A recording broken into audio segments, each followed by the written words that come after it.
دعوت دین کی خدمت کے لیے اپنے آپ کو وقف کرنے والے افراد اور گروپس کی جو خدمات ہیں وہ قابل قدر ہیں، خاص طور پر اس دور میں جہاں فتنہ ہواؤں میں گشت کرتا نظر آتا ہے۔ اچھائی کو پھیلانا اور برائی سے لوگوں کو بچانے کی جدوجہد کرنا یہ قابل تحسین عمل ہے۔ خاص طور پر انٹرنیٹ پر مفتی مملکت سعودی عرب یہ کہتے ہیں کہ ان لوگوں کے بارے میں کہ مواصلات اور معلومات کے تبادلے کے لیے انٹرنیٹ اس جدید دور کی ایک نہایت ہی ایسی ترقی یافتہ چیز ہے، ایک ایسی ایجاد ہے جسے خیر کے کاموں میں استعمال کرنا چاہیے۔ انہوں نے کہا کہ انٹرنیٹ دو دھاری تلوار کی مانند ہے۔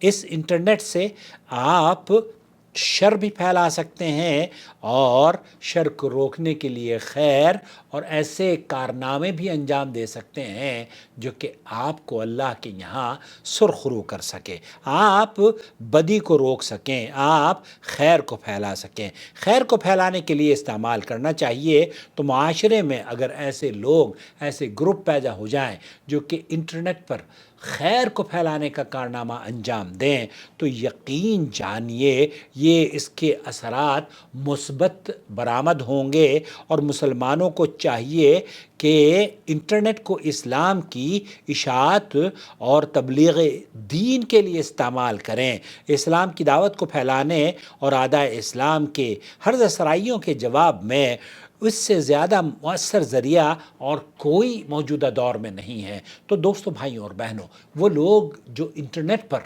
دین کی نشر و اشاعت کے کارنامے انجام دے رہے ہیں اور اپنے آپ کو وقف کر دیا ہے دین کی خدمت کے لیے، وہ قابل مبارکباد ہیں۔ اللہ رب العالمین ان کی ان کاوشوں کو شرف قبولیت بخشے۔